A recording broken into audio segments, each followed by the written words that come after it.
back more than 100 years. Two retail giants who have stood the test of time and taste, Macys and JCPenney's, both reported better than expected profits last week, and now the two are going head-to-head in the Big Apple for the first time, making them perfect for this week's edition of America's Greatest Business Rivals. Shabani Joshi let us know how the two of them got there.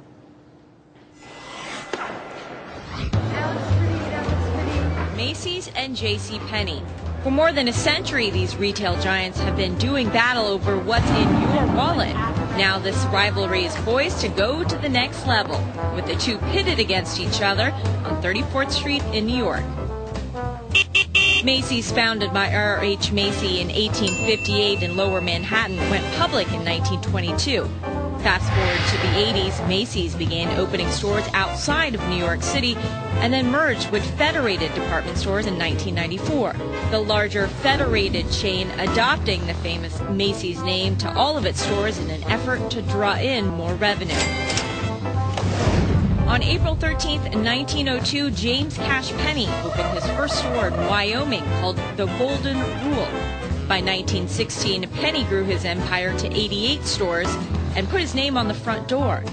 In 1941, JCPenney operated 1,600 stores in 48 states, and in the next decade started national advertising and issuing store credit cards. So as these two duke it out on Main Street, which stock has been a better buy on Wall Street? Well, if you owned 1,000 shares of Macys on August 13th, 1999, you would have had $50,060.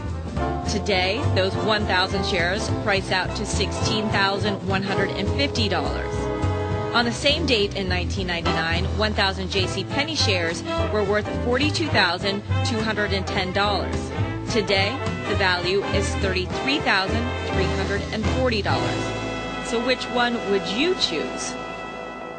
All right, for more on the retail rivalry, I'm joined by Candace Corlett. She is, the president of the marketing consulting firm WSL Strategic Retail. And Faith Hope Consolo is the chairman of the retail leasing and sales division for Prudential Douglas Elliman Real Estate and writer of the Faithful Shopper column. Good morning, ladies. Thanks for being here. Good morning. Good morning.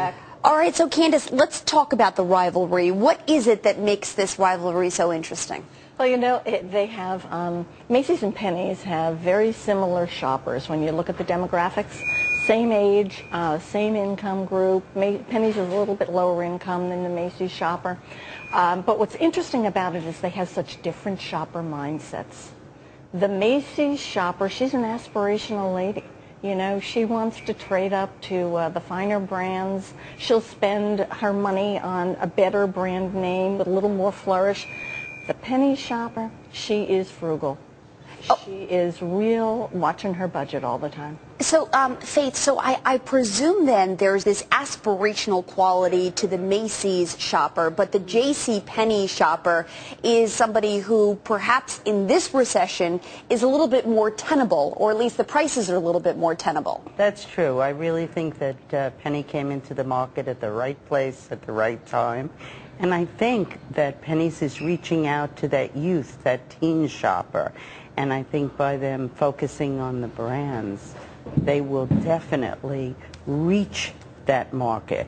And I think they're going to take some market share from Macys. Faith, you're a real estate expert. You understand what, you know, Macys Herald Square, 34th Street means. JCPenney's is stepping in and they're going toe-to-toe.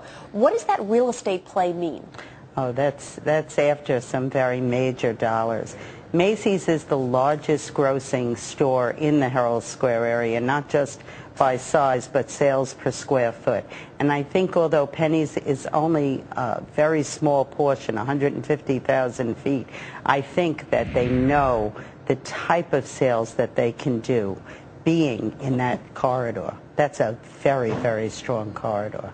Candace, this is a part of a 5-year plan by the CEO of JCPenney, who, oh, by the way, happened to formerly be the CEO of Macys. Yes. What is he trying to do? How are they trying to target the Macys consumer? You know, you have to love the JCPenney strategy because it's so consistent.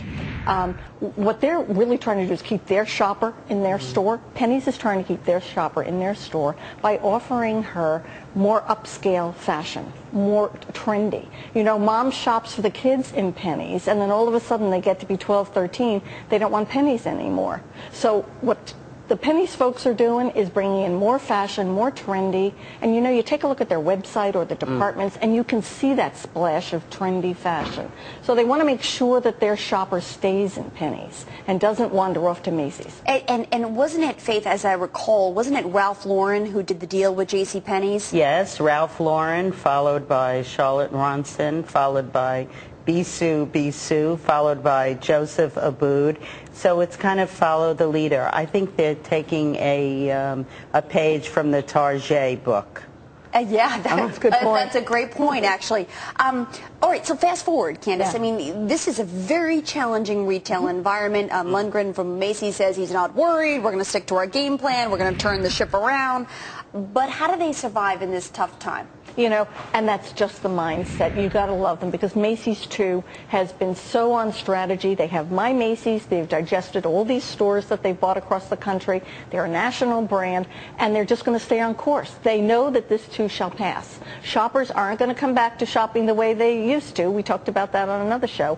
But Macy's is going to be there, and it's going to be there better because it's listening to the shoppers, as is Penny's. And that's what the two do have in common. They're both very clear about who they are and what they're going to be. You agree, Faith?